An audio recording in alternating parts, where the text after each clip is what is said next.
Hello everyone, and I have already messed up Saagar's end of things. As okay, we'll just jump down, throw it off there. But everybody, welcome back to the Wednesday West Coast series. I'm joined with me tonight is Saagar Bakshi, who is a little mysterious right now. Is not on screen for whatever reason, but hello Saagar, everybody, glad to be here, Carson. I am not an invisible person, or I'm definitely not a Discord screen. I am live and a entire person. Thank you very much for the cheers, brothers. Appreciate all the love and support. Where are we going to be at, Carson? What are we doing tonight? We're at Watkins Glen in low state New York, I'd say, a little bit west of New York City, 4 hours exactly. And thank you very much for the cheer, Adam Strange. 68 bits. Should dogs be allowed to race? Yes. We're very inclusive here, and if the dog can drive on track, the dog should drive on track. It's like Air Bud, but awesome. But we're going to immediately jump right into the action here. We're a bit late to the party here, folks, unfortunately, as we get the black screen of anticipation, and already we are off and away, and we're on the wrong screen. I am the best streamer. Either way, welcome back on track. We're with Ricardo Rivera, the Puerto Rico E-Racing Club machine, and been dominating the series so far. Yeah, Ricardo Rivera has really been on fire this entire series so far. It's been pretty disgusting. Looking at the last event that he had, Ricardo Rivera was able to take it away in P1, and he leads the championship right now with a 1-1, and he's got 62 points to his name. He's just ahead of Mateo Porta and Kuzia Shrekov. Help me out here. Yeah, Kuzia Terakov, yeah. And that's obviously two McLarens at the top of the field. The other driver there, Mattia Porta, second on set right now. Let's jump in and get the timings on the other end if we can. ACC TV doesn't work. We'll have to do it manually. On the end, so you see the timings there. Try and not cover it with my head, but I'll do the best I can. Ricardo Rivera on pole, the 144.642. Porta behind him in the championship and behind him on the field. And behind that is Moss, who's yet to race this season. But, yeah, Terakov also noticing he is maybe not set a lap here or is not there yet. But, oh, he's 14th right now. But, yeah, Jace Wright, Ricardo Rivera, Darren Wixping at your top friend as Porta gets knocked down 3 slots in the last 5 seconds. And Terakov, out on the practice sessions at least, only was able to do a 146.0 to Rivera's 144.7. Even Porta is not being able to match Rivera's pace. He's got a 144.9. So if that is any indication of what the race pace will be, Ricardo Rivera will have everybody's number tonight. Yeah, and not being able to catch up to Ricardo Rivera sounds exactly right with just how things have gone. He's 1-1-1 yet to start off pole, and yet to not be leading a lap so far. So the 787 has been flying through the Wednesday West Coast series, and a little bit about that, you might notice that qualifying, there's only 3 minutes left. We've only got 10 minutes of qualifying. It's an open grid. Tonight we've got just about 34 drivers here, all taking up the track, and you can see it right up top on the track map. Quite busy, and at Watkins Glen that can be quite a bit. It's a shorter lap, shorter track, but the American track, founded in the city founded in 1812, is an excellent section to give driver energy. I don't know, that just tells me that you're rooting for them, Logan Sargent fan, and yeah, just recruit it to guys. It's like a when they're watching the stream back, hi, thank you very much in that end. Yeah, and this just being a little over a 90-second track will lead to this kerfunkle that we're seeing out there on the track map. A couple of the drivers still hanging back, but a lot of them are really close to each other right now, and that's just the nature of the beast when everybody wants to get as much participation as they can or get as many laps in as they can. Yeah, and a guy that does a lot for Tracklicious than more just get laps is Professor Cronotis out there, setting a 27th right now. On the tail end, I think he can get a lot faster, and that's the one part about qualifying that really just can stink. And you got so little time, you can only set a few laps, and he goes invalid again. Or no, he doesn't. He manages to keep it on, a little dip into the grass there. He's on a 5/10 delta improvement. But Cronotis is just one of those guys who's got a lot of pace, but with maybe not enough time, it can be a little bit difficult with the car holding you up or something of the matter. But Joe Follis into the barrier there. I was going to check on him, say he was our previous race winner last night in the GT4 Open, but not great luck today.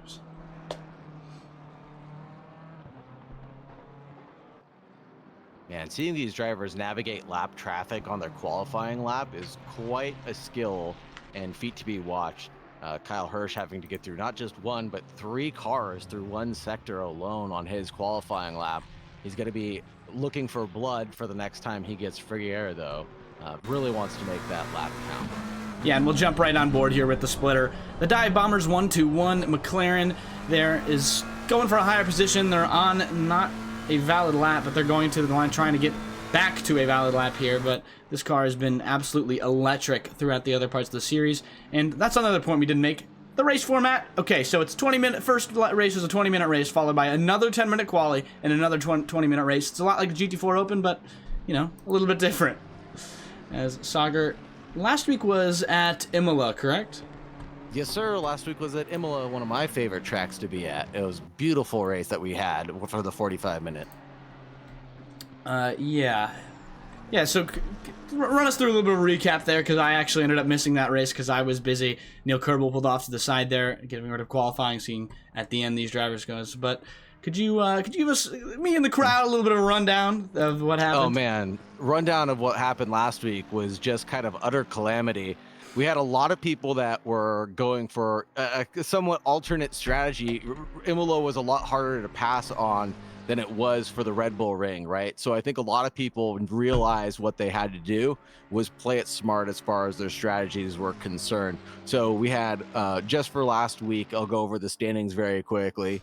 We had Ricardo Rivera, Mattia Porta, Kuzya Terekov, Ryan Gardenson, Kyle Hirsch, Giovanni Wheat, Kay Moss, Raymond Pierce, Professor Carnotis, Curtis Rustin. That's your top 10. Jake Wells, Jake Wright, Battle of the Jakes, or in Jaces, excuse me, Jake Wells and Jace Wright, Richard Gola, Anthony Camacho, Jake Terrell, Joe Fallis, Devin Anthony, Eric Gakassian in 18th, Justin Carter in 19th, Phil Lee in 20th. Then we had Anthony Kelly, Neil Kerbel, Anthony Lombardo, and Christian Julian for the top 25, with Alex Freeman rounding it out.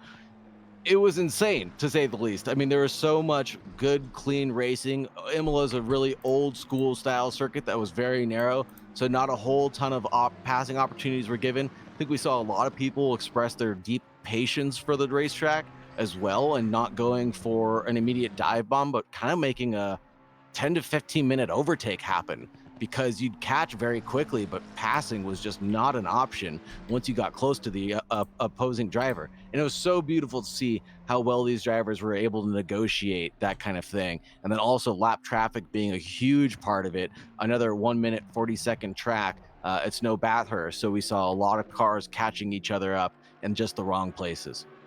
Sounds like we are off to have some excellent racing tonight based on that, but I want to do a quick welcome to Grumpy Geriatric Gamer, Logan Sargent Fanboy, Adam Strange, and Mike Noss and Rose Gaming. Welcome everybody to the stream. We've got quite the fun race ahead of us, as I don't really know where the Astons are, and we got some energy for Anthony Carter, I believe. I'm going to check that that's his name for you. I think there's one Aston I saw at least.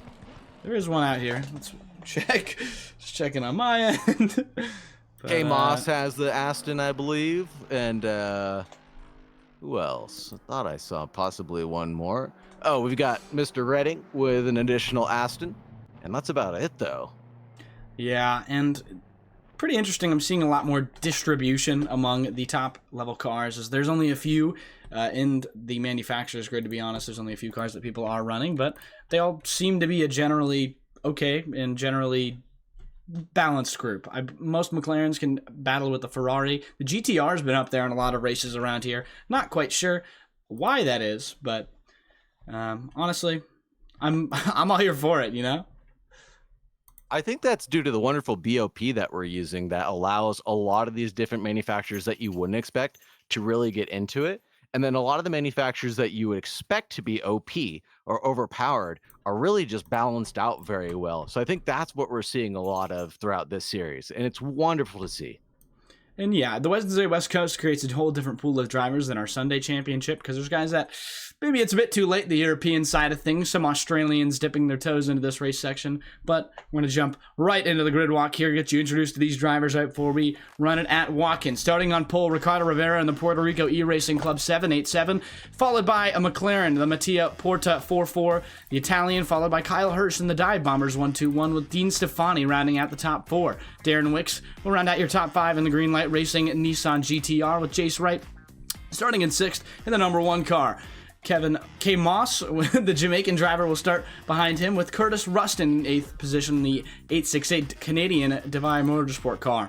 Neil Kerbel in the SimSense Syndicate machine, the 395, will start in 9th, and rounding out your top 10 is Daniel Hirsch in the Mad Panda Motorsport 48.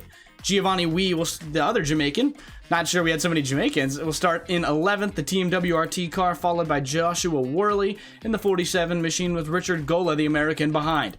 The American behind him is Kuzya Terakov, with Anthony Kelly in the number 7 machine, with trailed by Mason Pierchowski in the Iron Lynx Lamborghini. 17th will be Raymond Pierce in the number 2 BMW, with Joel Bandera in the Hot Pink Barbie, the 69 machine. Reen Gartson in the Squadra Corsa Team RGR 22 machine, with Austin Carter, who will round out your top 20. Potts Weaver starts 21st with a bit of a storage-filling livery, with Patrick Dubois behind him in the Rockefeller Racing 87.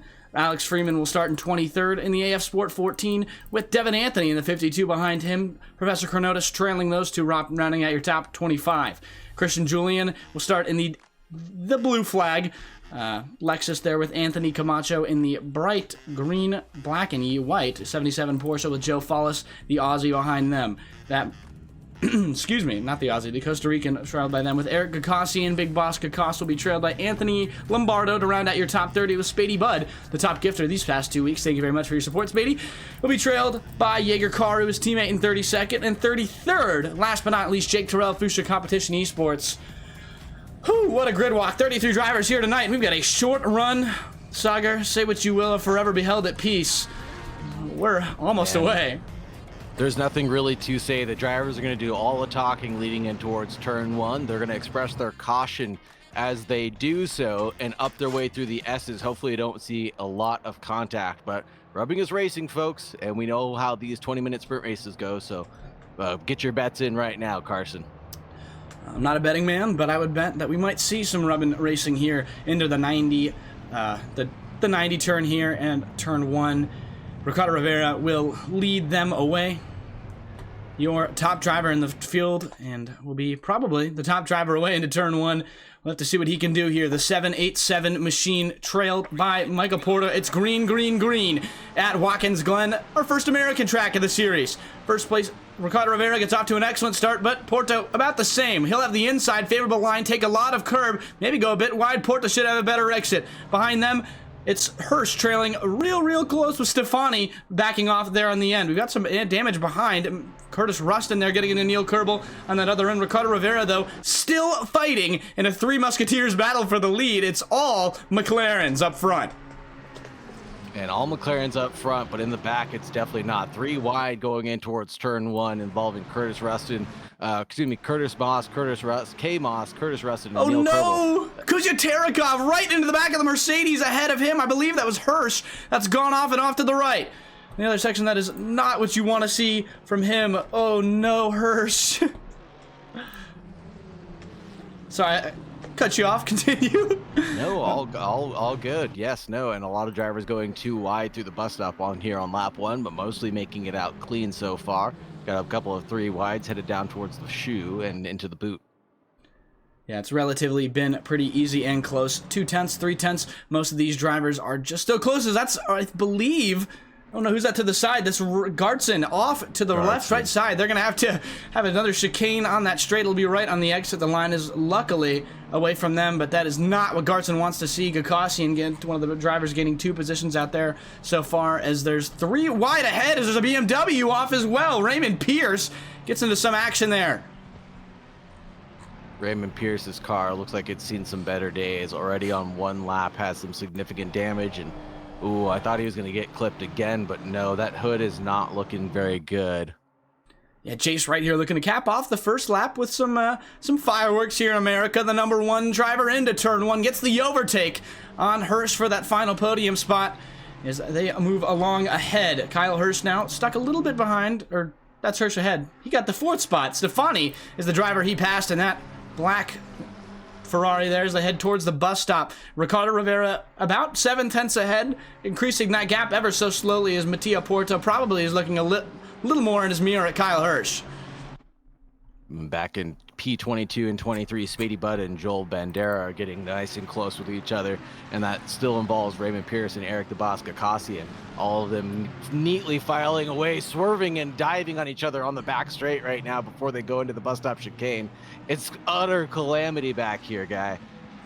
Oh, my goodness. Somehow, nobody got overtaken, and everybody got out just fine. Seems like Spady did not have that great of an exit. Joel Bandera, Raymond Pierce, and Kassian all caught up to him extremely quickly, and Joel Bandera, a bit of an erratic move on the outside, couldn't get it done, but behind them, the BMW of Jake Terrell, slightly wide, rather, that's the Lamborghini of Jake Terrell going slightly wide in the 463 car, trying to get past Joe Follis, the GT4 Open red plate winner last night. Did Jake Terrell end up getting the worst of that? And I believe it's Terrell. I keep saying it wrong. I apologize. It's like terrible. So Terrell in that sense. But Jake Terrell is now down in 27th place. He was next to Eric the Bosca Cassian and just drifted out wide in that Lambo just for a moment and then lost out on that position there. Yeah, seems to have lost out on 2 others ahead of him, but Follis, Pierce, and Gakassian will have him in their rear mirrors for quite some time. Maybe not so long. He's got more pace. Spady Bud's lost sideways. He's greeted a chicane. Is, oh no, rocked by that orange McLaren. Follis gets through. Terrell gets through as Gakassian goes sideways ahead. Follis loses the position, and oh my goodness, that is just nightmarish. A chicane on the backstretch. Oh man, what happened here? Oh no, looks like Spady just lost it. Spady just lost it in our final top 10 position. Giovanni Wee on that outside line and the bus stop. Not too kind to those who take it too wide, but it'll be all right. He'll back off. Way has Worley in his mirror there. WW looking for that top 10 spot here, but towards the front, we'll get a quick update with our leaders. Ricardo Rivera, as you notice, quite the gap now to Porta, and this is what we've been seeing all through this series, Saagar. Yeah, and I just watched that replay back with Mr. Spady Budd himself. I'm not sure he jumped. He might have been pushed off the ledge there. But either way, that was not a clean accident to be involved in, and he got spun around like a Beyblade.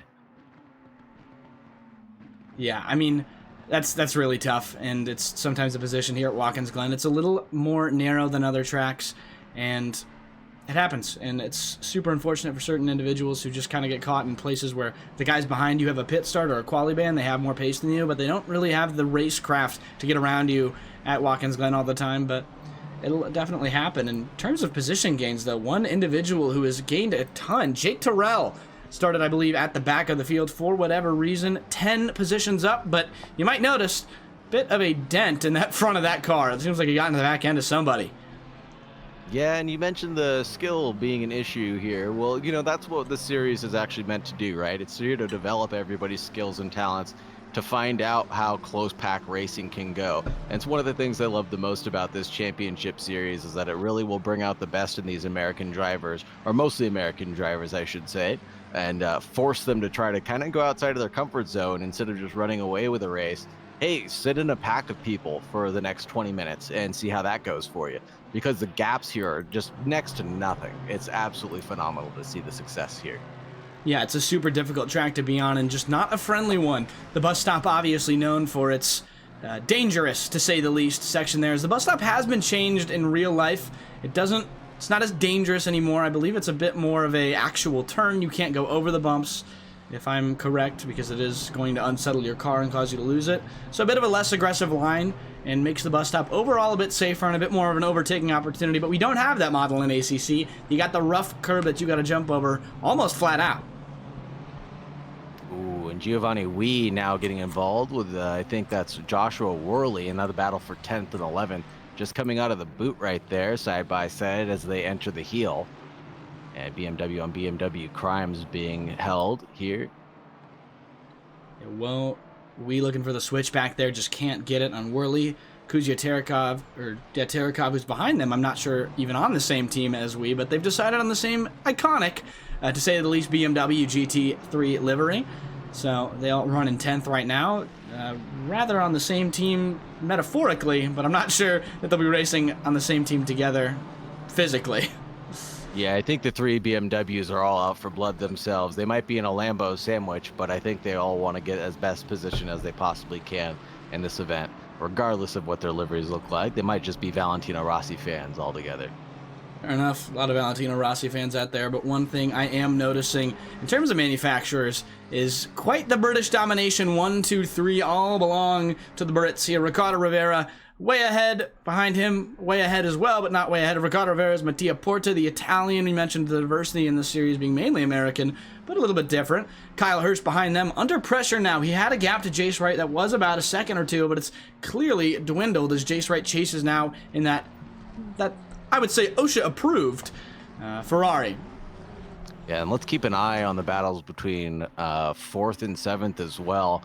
We see K. Moss not having a great time with that Aston going over the curbs, and Neil Kerbel in that lovely Lexus livery is doing a great job of trying to close down that gap. And we've got 3 different manufacturers here, 3 odd ones as well. We've got the Lexus, the Aston, and then we've got the Nissan of all things driving in front of this entire pack. And Jace Wright might be looking to make a move here in the next couple of seconds, or a couple laps, I should say, on Kyle Hirsch for the battle for the last step of the podium, 3rd place.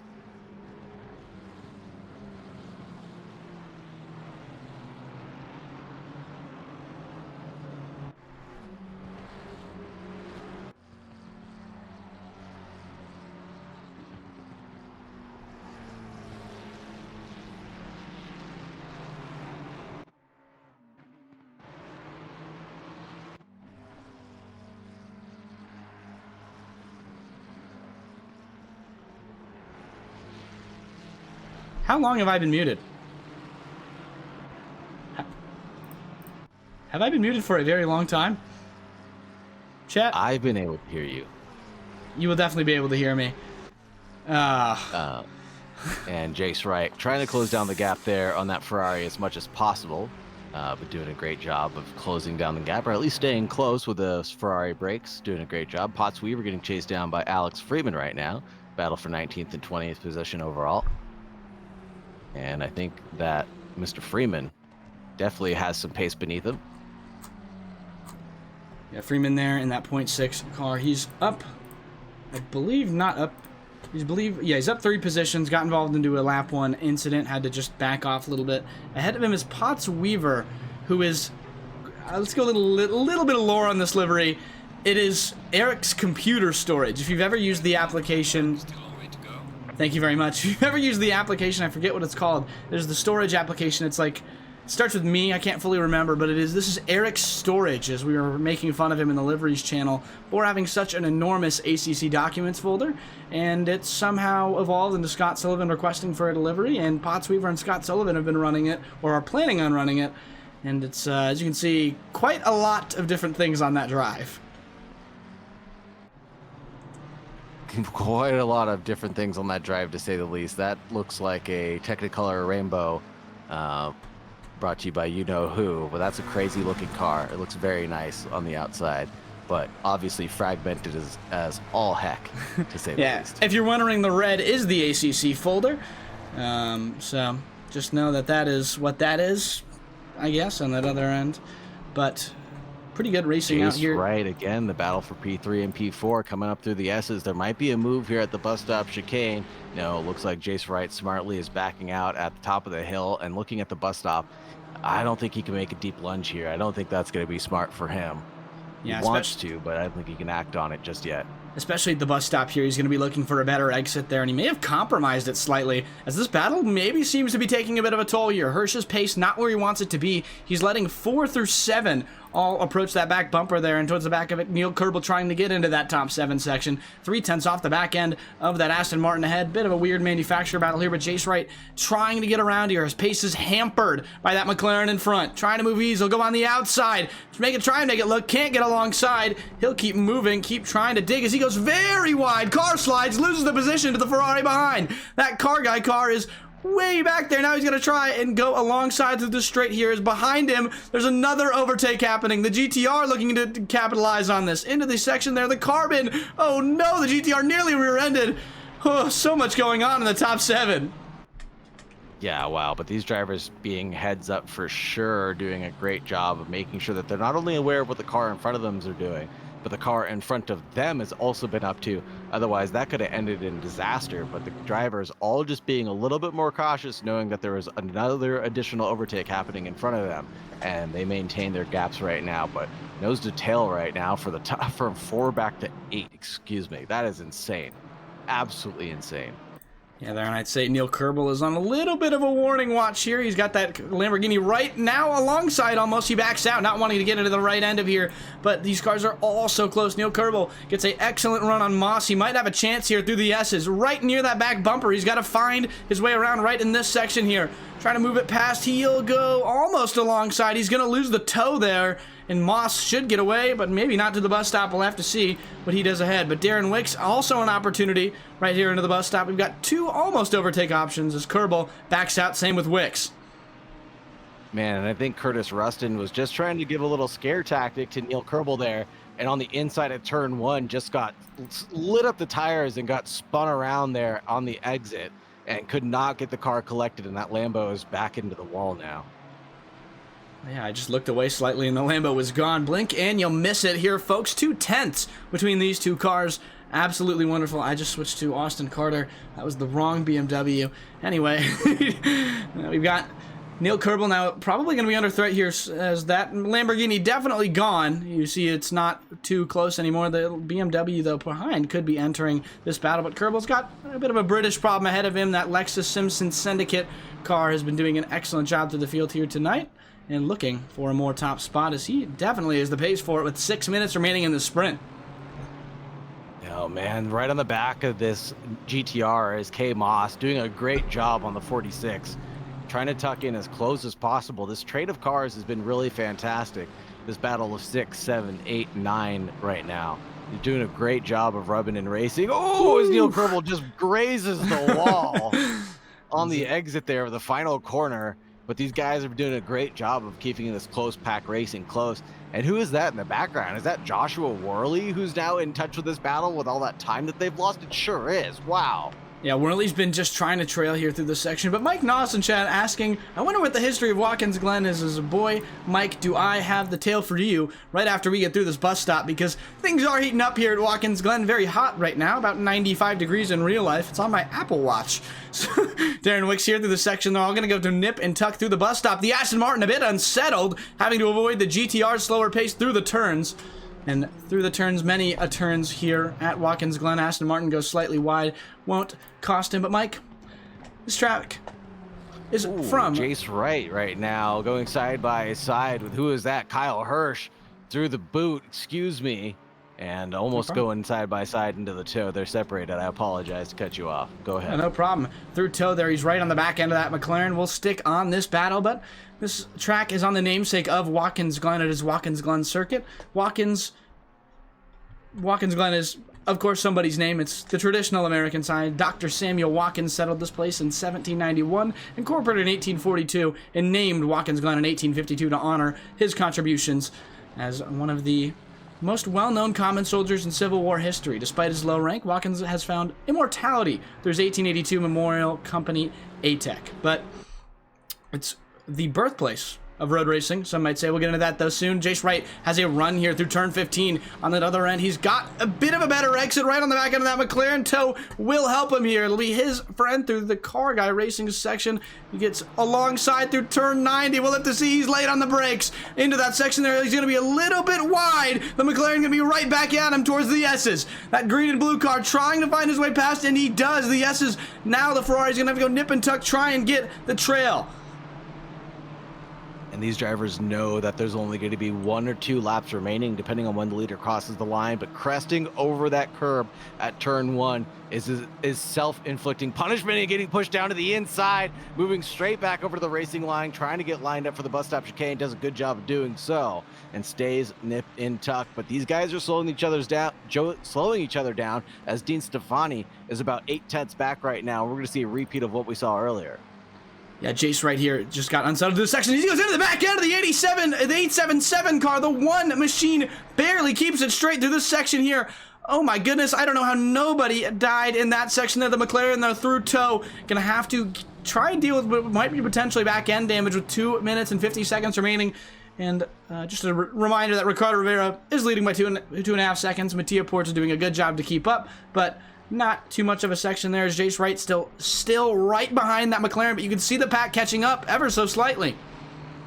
And this pack is still glued together. Darren Wicks, K. Moss, Neil Kerbel. Let's look at their best laps real quick, or the last laps, I should say. 46.4 for Kerbel, 46.1 for Moss. Oh no, the Nissan GTR into the wall. Godzilla falls at Watkins in the section there. That's Wicks smashing into the wall. The 46 car still able to keep it together, though. He's got a Lamborghini behind. All those drivers move up one. Neil Kerbel, though, on the other end, seeing Jace Wright putting pressure on that McLaren. They're getting pressure put on him. He's got the overtake through. That McLaren trying to get any bit of tow he can. Jace Wright sliding there and back across the track. The number 1 car dealing with a big exit from the 87.7 car, who goes a bit wide. That's just not what he wants to see, but behind them, things are still heating up. Moss trying to get alongside in the S's.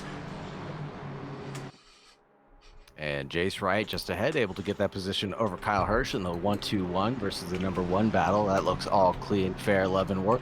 Dean Stefani Moss alongside, not to cut you off, Moss. into the bus stop, 3 wide in the bus stop. Moss has to back out with the Ferrari, backing out even farther. Contact between Kerbel and Stefani behind. They're trying to keep it together, but Moss can't. He loses so much space as Kerbel into the side panel of Moss. Sideways goes Moss into the wall as Kerbel barely survives, using him as a rebound blocker. That's Moss. Oh no, with a minute 15 left. Tragedy for Moss.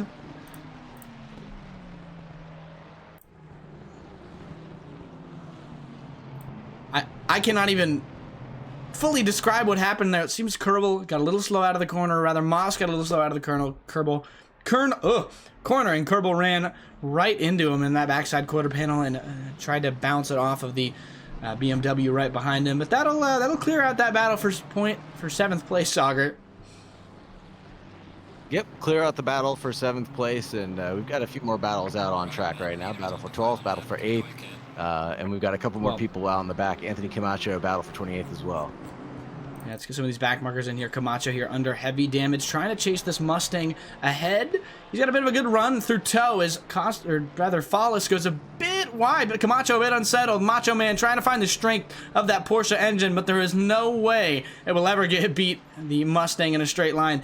He'll be stuck trying to find it behind him. But like I said, battle for 7th got evened out. It actually became a new battle for 7th. Richard Gola, that purple Lamborghini, chasing the BMW ahead as Darren Wicks behind them tries to carve his way back into the top 7 where he was.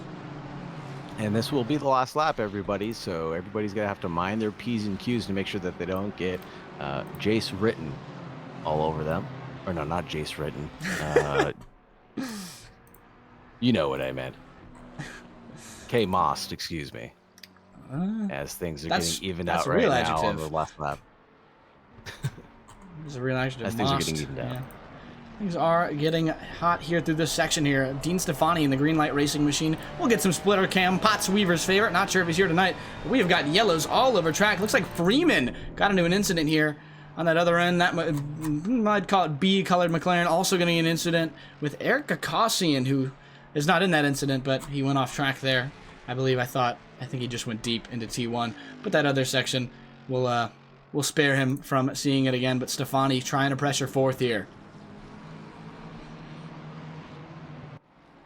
Stefani trying to pressure 4th, but doesn't have the pace beneath him. His last lap around was about 2/10 slower than Kyle Hirsch, so it doesn't look like he's going to be able to do anything about that. More importantly, Richard Gola does have the pace beneath him to try to make through on Josh Worley, about 2 seconds faster on that BMW.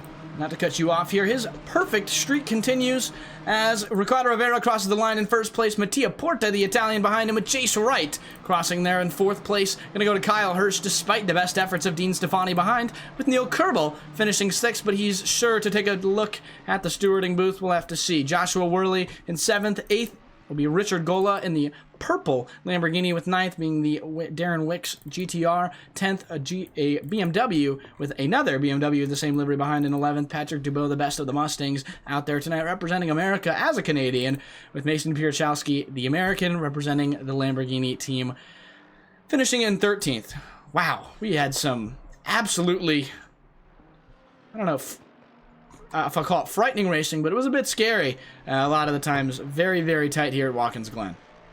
A little bit nail-bitey more than anything, right? It was pretty close and made this race go by super quick. 20 minutes, I can't believe it, has already gone by. But that's how close and how exciting these battles have been all race long, and I'm happy to see it end up mostly clean all the way to the end. Yeah, it's been excellent through that other section there. As we jump back to the studio, if my stream room would work, we'll open this up really quick. This other section, gotta love live TV, folks. Make sure my camera is working and your camera is working. I don't think it is. One of ours isn't working. Mine should be. Should be. I think you have your stream up, Saagar. Nope. Oh, it just doesn't work on my end. Whatever. Just not gonna work. We'll jump back in the studio. Unfortunately, it looks like without Saagar again, because my OBS is killing me on my end. Rough. Gotta love live TV. Gotta love OBS. You don't. But what a race, Watkins Glen here. What do you think? What were you thinking about that race? You saw a lot of tight, very close racing towards the front of the pack. What do you think you'd attribute that to? Watkins Glen inexperience, or just the nature of the drivers we have here? I think it's a combination of everything. I think the drivers really slinking backwards and forwards on each other. It's definitely not inexperience. It's due to the nature of the amount of practice that they've been able to do with each other, whether it's been on track, battling it out by themselves, or just practicing just here or there. They've been doing a really great job of getting those lap times to be very consistent, and it's just a really close pack of racing, and they've done a good job of training each other over the past 4 events. I know we've only had the 3 races now, but 4 events basically, 2 doubles and 1 single now, and they really got to know each other. So I think everybody knows what pack that they belong in and where they will all fall into line. Yeah, it takes skill to know that, and it's experience, again, that lets you know that.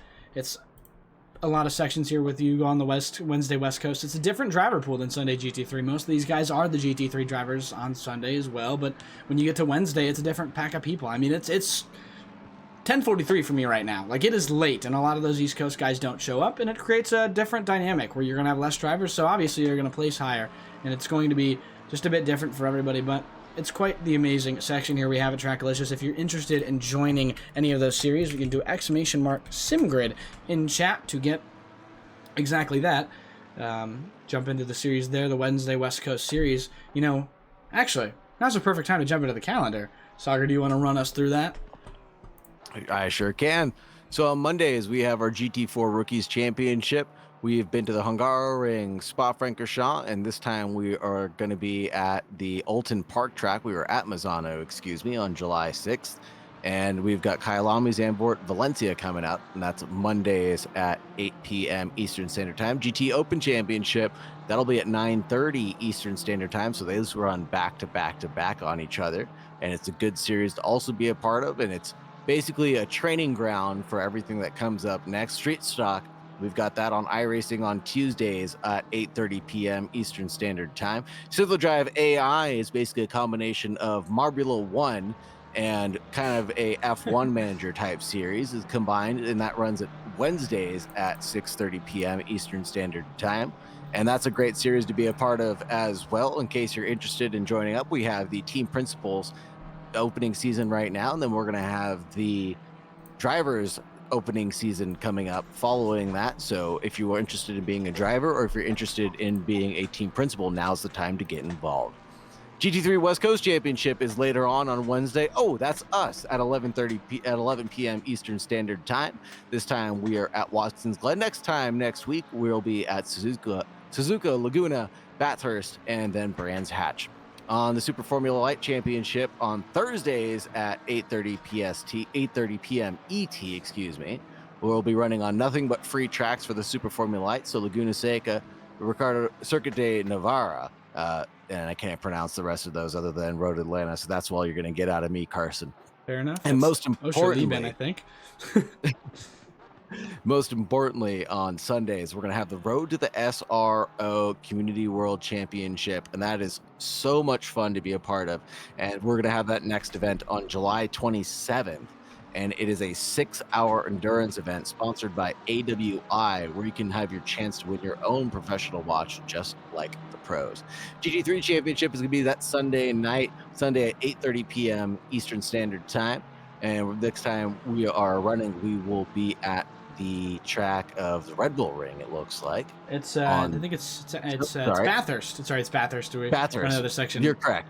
Yeah, I just want to make sure that you know what you're getting into. It's no easy track out there tonight. It's wet, cold, and rainy out there on Sundays. So pretty terrifying, but it's not going to get any easier, folks. The Road to SRO Community World Challenge on Saturdays, July 7th, is also dark and rainy at Bathurst. So, never ends, never get through that section there. But as a quick thank you very much, everybody, for watching and tuning into these sections here. Your support is everything we need. But one thing that we have to do is run ads, because we are on the minimum sections of ads on Twitch, we'll have to run ads. But if you don't want to get that ads, I know a lot of people have Amazon Prime and don't realize you get a free Prime sub. So subscribe if you don't want ads, and you can sub with Prime, sub with regular Twitch sections there. But don't want ads? That's unfortunately the deal that Twitch has given us. So hopefully you subscribe. But thank you very much for watching. Your support is very, very important, whether or not it's monetary or any sense of the word. But yeah, welcome to Wood M3, the Real High, and Mike Noss again. I'll just call it Mike Noss again. I'll keep welcoming you. And Ricardo Rivera throws down the gauntlet. He's got a 144.2 to his name. Matthias Porta has about half second in his pocket, but I don't think he can catch up to what Ricardo Rivera has been putting down. Neil Kerbel with a 145.2 right now. He's the gatekeeper to the rest of the 145s behind, and that goes all the way back to 12th position. So 3rd through 12th, all within 145 range. Then Eric the Bosca Kass, he's got 146 to his name, and he's the gatekeeper going back for the rest of the drivers. Yeah, the qualifying 2 section is typically a bit weird. I noticed that guys who are maybe down in the order, some guys quali better after their first 20-minute race, and that's just being warmed up. Maybe you don't get warmed up enough, maybe not enough practice, don't have time for practice. It is at 8 p.m. most of these drivers' times. I'm not sure where they are in the United States or where they are in the world, but it is a West Coast Wednesday series, so I'm going to assume it's on Pacific time, which I think I'm the only one who goes in the booth who is not on Pacific time, which is truly tragic. 10:48 p.m. Please help me. Can't take any caffeine for tonight, so we are tired and we are loving it. And I'm sure a lot of these drivers get exhausted after that 20-minute sprint. It's a very tough thing to do 20 minutes, a 10-minute quali, then 20 minutes again. It's a lot of driving, to say the least. I was in the first week of the GT3 West Coast Championship, and it was more driving than I anticipated. So the second you kind of get that fast lap in on that second qualifying, you're kind of over it. You want to make sure that you save some stamina for the second 20-minute race that you're going to face. And you're absolutely right. If you think about it this way, 20 minutes of driving on a race server is basically getting 15 laps in, right? So you're getting 12 to 15 laps of free practice in with steep competition. And you're kind of forced to figure out your line. You've learned what all the other drivers are doing. You're learning how successful they have been. And then you can mimic some of those strategies and apply them to your own. Speaking of mimicking, Porta, all behind Ricardo Rivera in the first race, has found his way to the top of the podium, 55 thousandths. But Ricardo Rivera right now on podium pace, or rather on pole pace. He's 0.2 on an improvement with only 5 thousandths separating, or rather 55 thousandths separating the driver ahead and the driver in front. So if he can keep it consistent, it'll be over for Porta's pole chance here. But you can notice those two drivers are in a league of their own. Obviously on track with them tonight, but 0.6, my goodness, between Rivera and third. Yeah, that's awfully feisty of their pace. That is absolutely insane. 44 flats are phenomenal around Watkins Glen, almost esports level. Let's say alien level, to be fair. And Matthias Porta gets bumped back by Ricardo Rivera very quickly, and only 300ths separating them. Ugh, that is rough for Porta. That first position is really important, and for him especially, because it seems that there's really no way to get around Ricardo Rivera. and he's an extremely aggressive driver on the defense. You will not get past him without one heck of a fight, and we've seen that happen at the GT3 Sundays, not so much on Wednesdays. Not many drivers competing with him or against him. He's been the king of Wednesday so far. I think he was the king of Wednesday last time too. I mean, he's got a bit of a monopoly on this time frame. Yeah, agreeingly, the inside line at turn 1 here at Watkins Glen is the most important thing to have for this qualifying position. So even if you don't get second, you kind of want to be in third place regardless, because then you'll have that inside line again on the guy who's in second place, who's forced to go around the outside. But all the inside line again going up through the S's and on your way down to the bus stop chicane, which again, the most important place to be. We'll jump on with Porta as he finishes the lap here. He's on the exact pace of his last lap. All he needs to find here in this last turn is 0.208. He's technically on podium pace here. He may have lost it in the exit. Not good enough. It's going to be a 200th improvement from Porta, and he's 8 thousandths behind Ricardo Rivera, who himself is on pace to best his time just by a little bit. Absolutely insane, the level of consistency between these drivers right now. Not only are they consistent on their own lap times, but just consistency overall as far as their mistakes are concerned, just not making anything happen. Wow. Ricardo Rivera dips right into the 143s and takes that 8 thousandths and throws it out the window. 2.255 between him and second place. Porta had a chance, and I wouldn't say he blew it on an exit because 2 tenths were lost in that other section there. As we all come to the end of the section here, Ricardo Rivera going to be on pole, Porta in second, Terrell in third, unless Wicks has something to say about it, and he does not. Goes off at T1. It'll be the end of quality for him. Neil Kerbel, one of the last, though, who has not set his final lap, and I believe maybe either not an improvement or on an invalid lap. Yeah, he's on an invalid lap, unfortunately. So Neil Kerbel won't do much to the top 10. And, yeah, I mean, very, very tight qualifying, as you can see it, besides the top 3, who are, top 5, rather, who seem to be in their own section, top 4. But Carson Jr. gets right into that section. Whew, that's a very, very good start for the driver that had a very rough lap 1 last time. And I don't think we're going to see any more mistakes like that happen during this race. I think Red Bull Ring showed that for sure, that a lot of the drivers that made mistakes in race 1 were not making the same mistake happen in race 2. And that just shows you, again, this progress, the learning, the education that's going on in this series, which is really phenomenal to see happen so quickly. Yeah, Dev664, what a race 1. I mean, it was. You said it. You just said it there. I mean, it was so much fun in the other section. That top 10 was quite the battle throughout the entire thing. Is Mike, really, really good point. If you want more Trackalicious, if this is not enough for you and it's not enough for me, check out the Trackalicious Instagram. Mike just put a link in it in chat. It's the second chat down. Come tune in. We've got shorts on that section. Tons of fun content coming along too. And if you missed a race, definitely something to see on that section there. But exclamation point Insta, INSTA. Even if you're not familiar with the social media side of things, come follow us. Give us some support off the track or off the stream. And yeah, a lot of fun stuff getting posted there. And definitely should go check that out. Do it. Mike works very hard.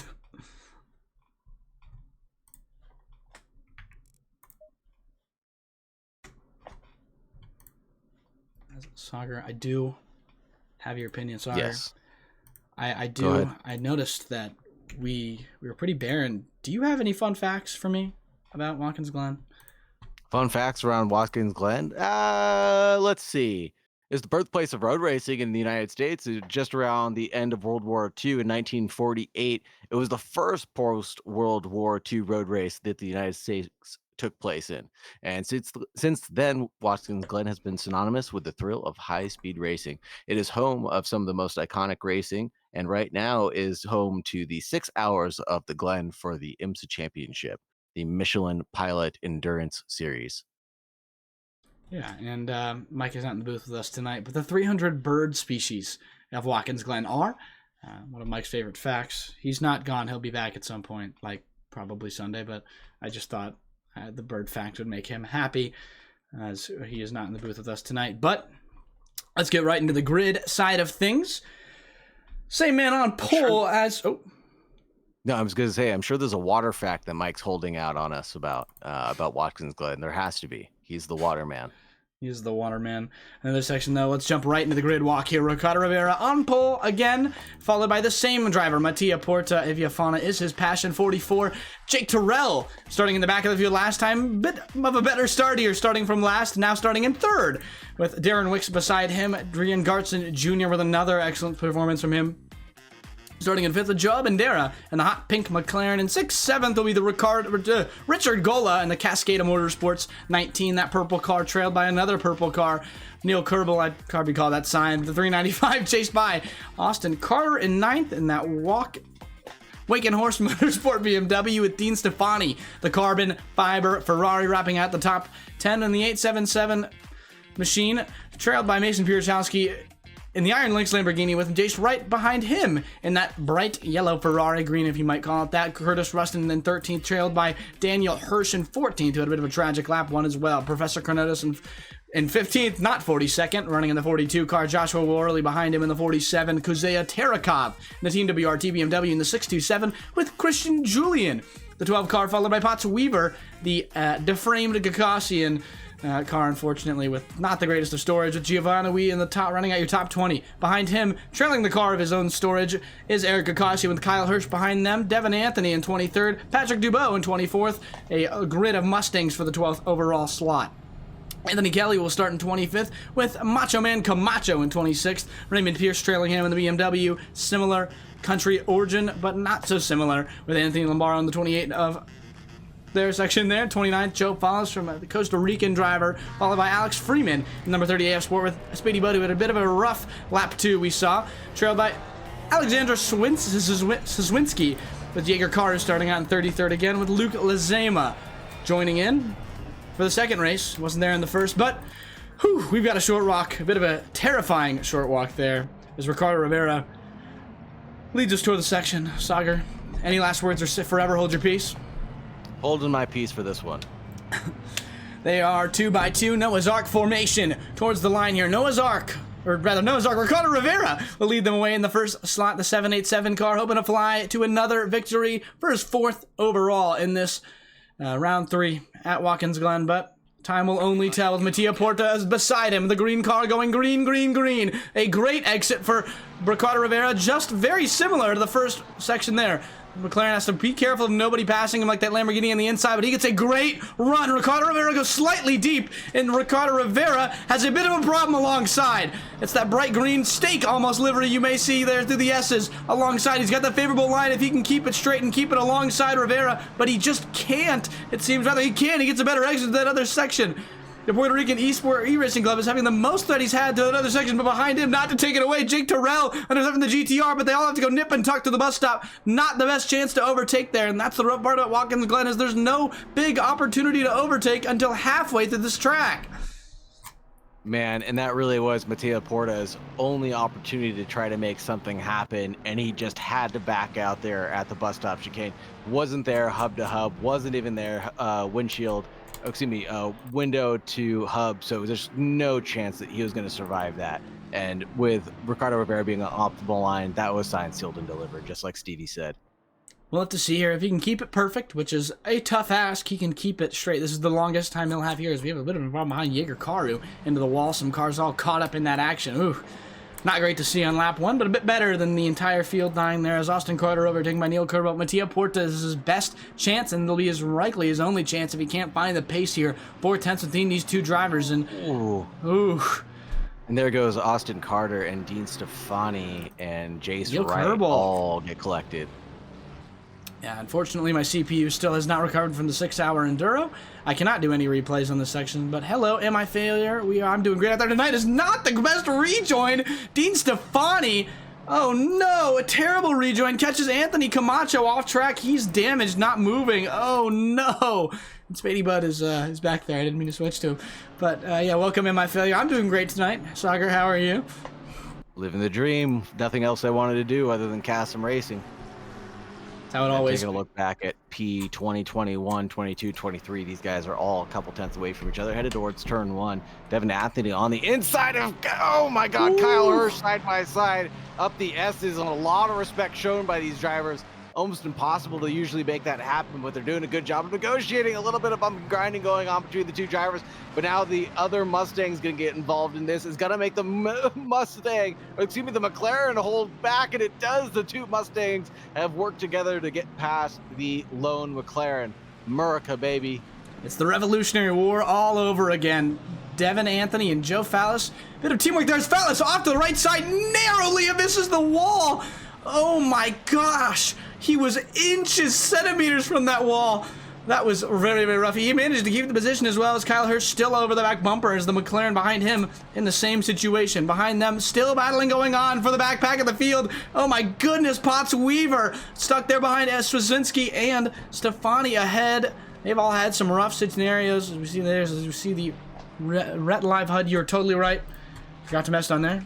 ACC is not working fully, but or ACC TV isn't fully working, and I hit the button and it didn't change on screen. Either way, behind them, alongside Kuzia Terekov and Potts Weaver. Weaver on the outside keeps ahead of Terekov. These two drivers, not where they should be in position, but qualified right next to each other in the top 10. Big losses. They seem to have had not so great of a lap one. And I'm keeping an eye on the battle between 5 and 6 right now. That's GTR Lambo battle. As we said earlier about the different makes and models, again, not two cars that you normally typically see up at the front of a pack, but these guys are making it work. And I think they're going to go into it to the bus stop chicane. This Lamborghini is definitely going to have the legs to get around this Nissan. I can't imagine that it won't. Yeah, that beautiful sounding V10 is maybe making Godzilla a little bit worried, but a bit of a better exit here for Darren Wicks, and he's going to have that 3/10 ahead of the Lamborghini. He'll be quite all right as long as he can keep himself ahead. He's already been behind Gartson, but Gartson lost out in that position right before the S's into the 90 at turn 1, but behind them, things are not as settled. The argument's still going on. The Dr. Squatch car, the back end of this first, I'd call it, bus stop full of people as they go alongside through the bus stop. Jace Wright gets into the side end of Devin Anthony. Oh no, something has happened there. Oh my goodness, Raymond Pierce, a holy rejoin, nearly gets collected by everyone as he slides across the track. Something seems to have happened, not quite sure there. Kassian involved, but that created a chicane at a flat out corner, which is not what you want to see. Just taking a look, it looks like Eric the Boss Kassian may have lost it on his own. Yeah, lost it on his own, spins himself around and then starts collecting cars, collects the number 2, and then just sitting there by himself trying to mind his own business, and then I think getting other cars involved, unfortunately. Jace Wright with a smooth overtake there on screen, but yeah, I mean, it'll happen. Can't go too wide through the bus stop. It is the rule of racing unless you are so certain you're not going to hit the guy or you're going to get past him. There's really no way to go too wide through the bus stop and exit it properly, safely, or even get through it properly and safely. And I'm surprised they got as far as they did. Darren Wicks overtaken by Gartson at some point here while we were observing the chaos down on the second half of the track. The 46 car trailing Gartson by about 4/10 now. It seems that he doesn't have the pace really to keep up with that forest green Lamborghini, same color as the grass around him. Same color as the grass around him. Yes, that is also green, sir. Agreed. Professor Carnotis, the 13th and 14th battling position. That's Professor Carnotis. Not to cut you off here, Darren Wicks is alongside to the bus stop, nearly catches the barrier, which those are not movable, by the way. That would have been similar to a wall as he slides on the exit. He catches that hot pink McLaren as Darren Wicks sideways, first unsettled sliding, smashes into that McLaren. That is not what he wanted to see. I have no idea how Joel Bandera is still driving in a straight line right now. Joel Bandera's fine. Let's take a quick look on board. I wonder if he's fine. He just ate that. Joel Bandera maybe he should be playing football here in New York. Wow. Seriously, he's driving as if nothing happened. Barely even lost a 10th on that lap. It's absolutely phenomenal driving. Yeah, saw a flicker of the headlights there. I think that car is not in the best of conditions, I would guess. Some big damage time there, but it's managed to keep the alignment straight. The damage might be towards the pace, as we see it slowly crawl down from his best, 145.665. He's a full second behind that. And he's got a full problem behind him, Austin Carter in that honey-colored BMW still trying to find his way past him, but there is battles all over the grid. Anthony Lombardo almost alongside of that Mustang. He's got to go nip and tuck to fight himself away from the BMW behind him, and that's what you're going to see. This racing is so tight that you're trying to attack, but you're also trying to defend at the exact same time, which can make it quite difficult. Speaking of, Anthony Kelly alongside into turn 1. Trying to find that black Mustang with the lightning bolts all over it. That's Patrick Dubois. And find out what happened to him. His car was awfully sideways there for a second. Oh my goodness, through the other section there. 3 cars all battling here. Ferraris with the same neon green all beside them. Anthony Kelly nearly went to the quarter panel earlier, but through the S's, he's under threat here. He's got 2 cars trying to find his way past him. Jace Wright and Professor Chronotis trying to work together to beat this black Ferrari ahead, but he manages to keep the position. Chronotis now putting pressure on Jace Wright ahead of him. Oh my goodness, that is a beautiful way to go through the bus stop, and that's how you do it. You do not want to challenge each other on that other section side by side. It's only going to result in disaster.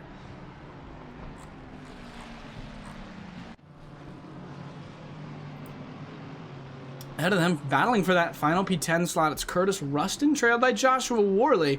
And Rustin trying to get himself around Hirsch as well. Hirsch obviously had a very tragic lap 1 incident through that section here, right where he is, actually. That is a beautiful livery, honestly. I'm going to now see where Spady Bud is. Spady, I'll try and get on board with you, but you're quite far from other cars. I may just have to book this and through the other section. Some big damage there for Spady Bud out into a lap 1 incident. Not sure we caught it on stream, but his car definitely caught something or someone there, unfortunately. Eric Kassian just lost out to Anthony Lombardo for 28th and 29th for a quick update, and it looks like Christian Julian, no, everything looks all right for him. Anthony Kelly, perhaps, warping to pits? Yes, Anthony Kelly warping to pits. And I think that'll be the end of his race, unfortunately. Talking to a lot of guys whose races are going well. Alex Freeman, that Hornet-colored McLaren, I'll call it. Pretty bad qualifying, it seems, from him. He's got excellent pace, just didn't show it. And during that qualified, came in 30th, and he's up 13 positions for the number 14 driver. Absolutely electric stuff from him. He's in 17th right now, pushing towards Devin Anthony, that Mustang ahead, and he's got more pace. But speaking of more pace, Devin Anthony's got more pace to the car ahead of him. Professor Chronotis and him alongside the Rockefeller Racing car are trying to get alongside the 52. The Mustang breaks a little bit early, trails through that section there as he turns on his lights, actually. So maybe full Chronotis. Wow, I've never seen that. He turned on his lights and mid-turn. Maybe it's on auto and that it just automatically turned it on, but wow. I think he just turned his brake lights on as a fake. Looking at Anthony Kelly's replay, I think he just had a disconnect that dropped him from the race. He was having a good battle with Jace Wright, excuse me, and just lost touch with that. That's not great. Unfortunate to see that mechanical failure take place.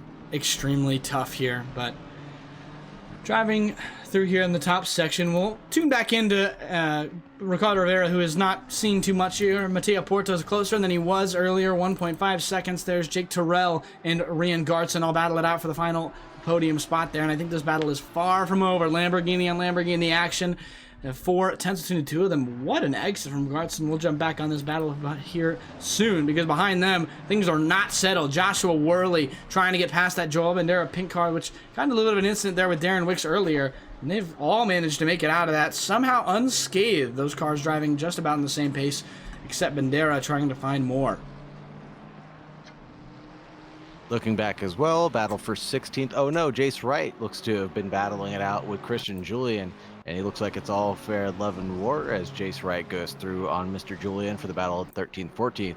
But then even back to 16th, 17th, and 18th place, you've got a nice nip and tuck battle here. Not to send you through the other section, through the bus stop. Tries to go alongside. Hirsch has to brake early, but the Lamborghini in front gets unsettled. Oh no, he's sideways and gone. That's Mason Pierchowski who's off there, the number 10 car. Oh no, at Watkins Glen, disaster for him. That'll get Daniel Hurst the position as he goes up to 7th place. Currently up 7 spots. He's got one heck of a race going, but could go down to 6. He's got Curtis Rustin all over his back bumper here now.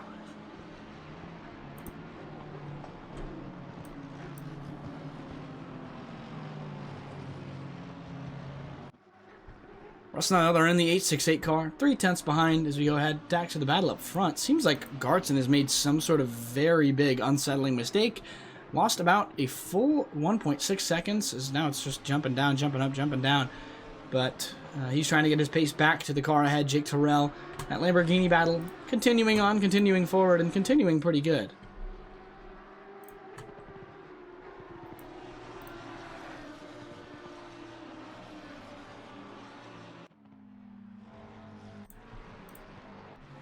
Kyle Hirsch, 1-2-1 car. And stuck in this battle towards the back end of the field, trying to find his way forward. He just can't through some of this section here. They have been all stuck together. The dive bomber's car not really finding an opportunity to dive bomb, but he might have one done on him here. That's Neil Kerbel right in that back end. He's got 4 tenths between him. I would say he's pretty safe from that blue and purple car behind. And Saagar, you know a little bit more about this than me. What are the differences in manufacturers? What makes the Lexus so different? Because people compare it a lot to the Mustang. Why is that? It's a big, hefty car. The Lexus has got a V12 inside of it, front-engine car as well, so it's not as nimble as some of the mid-engines or rear-engine cars. It does takes a lot of work to get it to rotate properly, as we see Neil Kerbel trying to go into the back of Kyle Hirsch in through the bus stop chicane, and Neil Kerbel goes a little slidey through there, and that's kind of one of the telltale signs that you're driving a tougher car than the car in front of you. It'll really just push you through a corner rather than actually being nimble enough to turn itself around. You need an oversteery style setup to get it to actually rotate, and using a lot of throttle pedal to get it to do so. And you're going to have to face a lot of tire wear issues as well because of all that. Oh my gosh, how long a side ahead of them. That is an absolute send by Alex Freeman to get along Kyle Hirsch. Oh my goodness, alongside on the outside. And he manages to keep himself ahead. Hirsch sent it so far up his inside. That is very rough. The 1-4 car and there. Alex Freeman taking the esports line as well, even dipping a couple wheels into the grass on corner entry to cool down the tires. Not sure if that actually works, but man, he was using all the track that he had paid for. Not sure he meant to use all the track that he paid for, but certainly getting a nice feel for that glass there, Alex Freeman is, and it is costing him in pace. That is a poor exit, and it might lead to one here. He's got to get a better exit than the McLaren behind him. It's up to Racecraft here and the driver in front of him. In front of the wheel, rather, right now, is Alex Freeman going to not get closed in too much on by Hirsch, because Hirsch is getting close, or closing in on the two pairs. Kronotis all in this line, all stuck together. He gets alongside the Lexus off. The Mustang on the outside line. Professor Kronotis going to get a good section here through it. They're almost going 3 wide through the S's, but the McLaren backs off. America in front for now. Professor Kronotis now alongside with that bumblebee-colored Freeman behind. 2x2 right now. Kronotis, Freeman, Kerbel, Hirsch, and Julian trailing behind in that 2x2 area, and they're side by side, switching to nose to tail. Woo! Trying to go nip and tuck, and the 14 collects the 15th place car. Neil Kerbel gets collected in all that as well, and man, that was not a fortunate sight to see. Yeah, Professor Kronotis there just got into the 14 car. I'm not quite sure whose fault it was, or if it even was fault, but that is the danger of the bus stop. One too slow, one too fast. Kerbel has to RTG. That is massive damage on that V8 or V12, I kind of forget, of the car. Oh my goodness, he just got absolutely rocked there, Kerbel. Nothing he could have done. Oh, 3 wide going to the bus stop. You said 2 wide wasn't going to work. Well, what about 3 wides? Is that going to work, Carson? It's exponentially down, so if you know how like exponential graphs go, it goes up here and it is way down here. It was bad, and 3 wide through the bus stop, not a way to be, but and that's why it's not a way to be, because you won't be anymore. Professor Kronotis still nursing damage as he's out with the same car he crashed with. They're trailing each other behind there, that section there. Raymond Pierce gets around those 2 cars, as there's massive damage, I believe, between the 2 of them. I just accidentally hit the clip button. Speaking of which, you can hit ! clip if you see something that you like. It'll automatically make a clip through the other section. There's, oh no, Professor Kronotis, wishing he had some automatic fixing on that car there. The 42 is Oh, and rough. Ryan Gartson goes into the wall at the top of the S's, and that'll be the end of his 4th place run. No. I'll give you a quick update on what I see happened there for Gartson. Yeah, he's still under pressure there. The 22 car immediately overtaken. He's down in 6th. And the pace of the cars behind is pretty hot. Curtis Rustin riding behind Daniel Hirsch this entire race for 17 minutes so far, just right behind that Mercedes, and they've been carving through the field together. Both of those drivers are up quite a few positions. Hirsch up 7, Rustin up 5, and they've been working together to do just that ahead, but trying to find that to keep himself ahead in that final spot is Fuchsia Competition Esports. Probably gets their first podium of this, of this race tonight, this round. Jake Terrell, great driver, the 463 American Machine. As Al Kelly, see a little update on there. Anthony Kelly kicked out, lost connection, internet issues. Very, very sorry to see that. Oh man, that really sucks, and that's what ACC happens. But Saagar, what did you see there on that other end with the green car of Gartson with the General Motors? So crazy to watch what happened. There must have been a back marker that was in front of him, and I can't tell who it was in that livery, but it was just so weird, almost going into the back of them, backing off, and then just getting a giant tank slapper, and that's what caused that incident to happen. And speaking of back markers, Professor Carnotis, Neil Kerbel, Anthony Kelly, and Giovanni Wee are all in the pit lane, and I think Kelly just said in chat that he is out for good right now. Yeah, it seems Kelly had a disconnect, unfortunately, and it happens. It's ACC. It's been like that recently and just in time. Darren Wicks, overtake of the century. Wow, he got a massive run off him as well. 4/10 between him. Darren Wicks just got around Jace Wright. He's trying to carve his way back to where he started, down 7 positions due to an incident of his own accord, exemplified by Joel Bandera T-boning him at 400 million miles an hour as Bandera ahead, getting overtaken. The damage being a massive struggle for him. Can't see it too well in that hot pink car. Disguises it pretty well for somehow. But that car is losing pace, and Joshua Worley nearly alongside the bus stop gives Bandera quite a scare, and he loses even more time on him. And just getting into the final lap of the race, I'm trying to see if Potts Weaver is going to have to be able to defend anything, and it looks like he's doing just fine for now from Dean Stefani, but Mason Prochowski is gaining really rapidly on Dean Stefani right now. About a half-second gap that's closing down, slinking around right now, and Jace Wright in 12th place, also catching up to Darren Wicks, like you said, and Curtis Rustin and Daniel Hirsch also close together. Yeah, we saw Prochowski into the wall earlier. He's been trying to carve his way back, and he's got more pace than the drivers ahead of him for sure. There's a 3-man pack ahead of him. Piotr Weaver, Dean Stefani, and Joe Follis all working together, but on the final lap right now is Ricardo Rivera. His best lap is a 1:44.3, a full 10th better than the driver behind him, who was doing such a great job. Had that gap down to just less than a second and seems to have made a mistake. It's now 2 in what feels like a blink of an eye. That is tough for Mattia Porta, but he'll be very happy with 2 P2s out there tonight.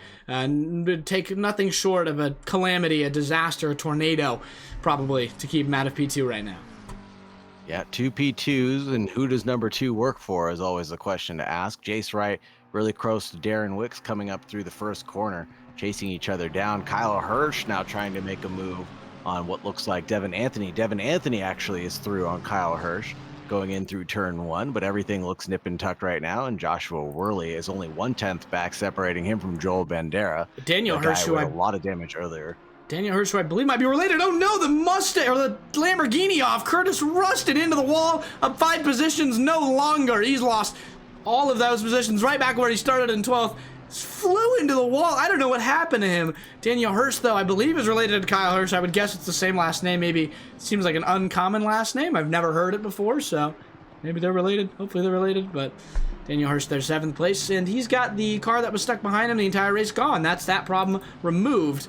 Ahead of them, Jace Wright is still not out of the woods right now. Darren Wicks has got massive attacks towards his back bumper, but oh my goodness. Oh my goodness. Ricardo Rivera, 787 car was flying as usual tonight. He'll cross the line in first once again, yet to lose from pole, yet to not have pole. Deep lunge on the 13 of Potts Weaver from, I think that was Dean Stefani going into the toe. A little bit of contact that was made was enough to send the 13 spinning around. Mattia Porta, the number, finishes in 2nd with Jake Terrell with quite the comeback. Not so great of a first race, quite the 2nd. He'll be in 3rd after starting in 5th. Richard Gola up a bunch himself as well. He'll go up 3. The driver behind him will go up 4. Austin Carter finish in 5th with Reen Gartson in 6th, who lost 1. Daniel Hirsch up 7. Quite the gain for him tonight. Joan Bandera down 2. Happens when you T-bone someone at 400 miles an hour. credit to him for staying straight. The car who did that finished in 10th there. Darren Wick's around out of the top 10, but ahead of him, Joshua Worley, who himself had an excellent race. A lot of great driving out there tonight from the Watkins. Darren Wicks will finish in 10th, obviously. 11th will be Jace Wright. 12th will be Curtis Rustin. 13th, Christian Julian. 14th, the Costa Rican Joe Fallis, with 15th being Dean Stefani. What a race out there tonight. The Wednesday West Coast, man, it's so underrated. You've got to love it. Yeah, really. These guys are not only feisty, but they're very fair as well, and they're very good at sticking into these pack racing groups, but also these opportunities for overtakes are becoming a little bit more difficult than I think these drivers are going with. I think some of these accidents that we're seeing are drivers extending the limit of their skill, and in a good way, though. They're trying to do things that they've never done before, which I think is a great opportunity to learn and grow from all of these mistakes that are happening out on track. But the pace, the gaps, the groups, the group pack racing, I'm starting to feel like we're watching European racing, to say the least. Yeah, it's getting there, and I'd like to say that Europeans, it's a little exemplified. Americans maybe aren't as good, but Americans can be as good, and we can see that out there tonight. There's a lot of drivers out there who just didn't have the experience, and America forever. But speaking of an American, we're gonna bring in Jake Terrell. Jake, I just dragged you in here. I'm gonna catch up with you on an interview in a second when you're unmuted. So yeah, you here? Okay. Jake Terrell with me in the booth tonight. So, Jake, you started the back of the pack in that first race. What happened? My game crashed in the middle of qualifying. I don't know if I killed anybody. If I did, I'm sorry. And then at the end of qualifying, I crashed again. And then my whole PC crashed. So by the time I got back in, we were already on grid, and it put me into the back. And then I suffered 14 seconds of damage, turn 1, lap 1 of race 1. And that kind of really slowed down my car a whole bunch. So I still went up half the pack. 17 slots, yeah. So race 1, I salvaged what I could. I knew I had a lot more pace in me, and that really showed for race 2. And I'm very excited, and I'm proud of myself. I'm also proud of my teammate Jace, who also got a P3 in the first race. So pretty good night for a Fuchsia competition. So yeah. I'm happy. Yeah, big night for Fuchsia. As usual, you guys are one of the long time-ish Trackalicious groups. I don't know. Actually, I've spawned in here during February, so I don't know how long, but you've been here since the start for me. And you had a really excellent second race, which I kind of want to talk about. You had that I forget who was driving it. That green, dark green Lamborghini that you had behind you. What happened in that battle there? Because I know you were really under pressure for a while, and then that car disappeared. What's it called? I had an issue going into the hairpin, leading up into sector 3, and I slid wide and I hit the wall. I was able to recover very quick, so I didn't lose a whole bunch of time. I didn't even lose a position. But that put that Lamborghini on my bumper. And then I think he honestly got stuck behind a blue flag, a back marker. Okay, so that's because yeah.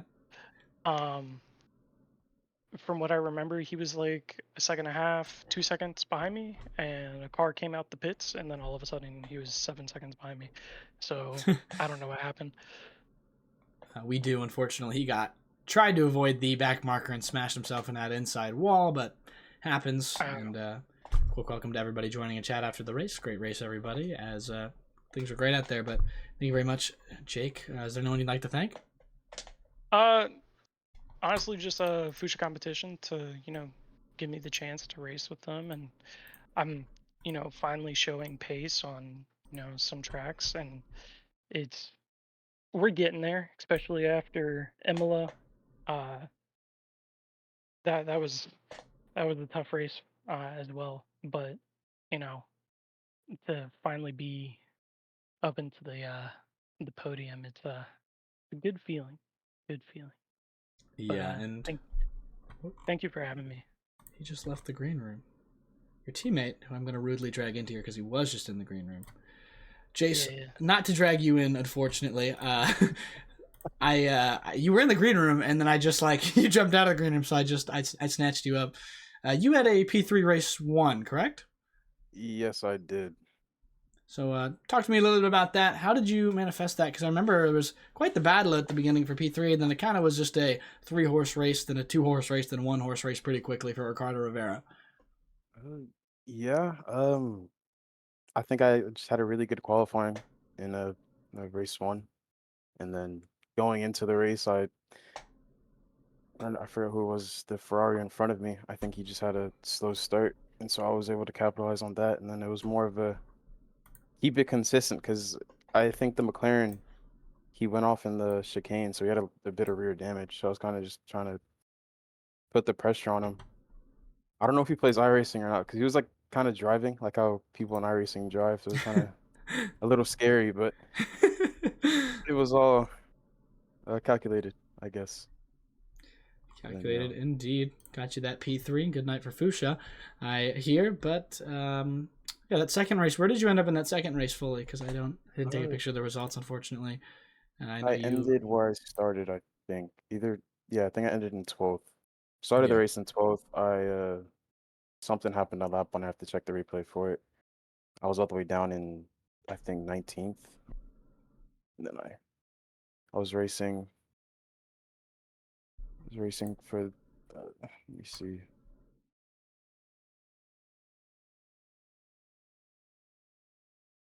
I was racing Darren Wicks for almost the last quarter of the race, but that Nissan is a very wide car, very fast on the straight, so it was really hard to pass him. Yeah, I mean, that's tough, but quite the recovery there. Saagar, do you have anything to ask Jace here? No questions for Jace, man. Phenomenal to watch you guys grow, improve, and have these intense competitions or intense racing. If you could pick one, I guess my only question would be, which one is your favorite? Like which race? Which battle has been your favorite? You know, if you Ooh, could pick a driver to stick with, yeah. Definitely the Darren Wicks battle. That was a really fun battle because like I was trying to set up this like the same move for like 5 laps in a row, and I didn't get it to stick. Oh Every man, time he'd come out on top. right on. Thanks for sharing that. I really appreciate it. Yeah, that one was epic to watch from start to finish. Thank you. Yeah, and that's gonna be it from us tonight. Fully, actually, no, wait, Jace. As tradition, do you know what you'd like to think tonight? I'd like to thank my mom. Fuchsia competition boys. You know, we've been racing with them for a while. Had a lot of ups and downs. You know, like as we for the 6-hour races, there's like you're not racing a endurance with the Jace unless he doesn't mess something up. You saw my Austin Powers moment. Oh yeah. So it's been fun racing in Trackalicious for a while, and the transition to Will has been it was rocky. It's rocky at the start, but I'm starting to get the hang of it now. Yeah, and had an excellent race tonight, and thank you very much for coming with us tonight, Squatchmonger. Thank you for the first race with y'all. I hope you come back for many more, but that's going to be all she wrote from us in the booth, folks. I've been Carson Kass. Joined with me tonight was Saagar Bakshi, who is unfortunately nowhere to be found in the booth tonight, but that's on my end. A quick thank you to Saagar for being out here tonight. Last minute call, but you know, anybody can do it. Anybody can be around here. Thank you very much for everybody tuning in, supporting us, and doing all those wonderful things. Exclamation Discord if you'd like to jump into the Discord. Exclamation point. SimGrid if you'd like to join in the series, and anything that you would like to do, come join us in the Discord. Excellent community. I've been Carson Kass, with Saagar Bakshi as usual. Thank you very much, and good night. Take care.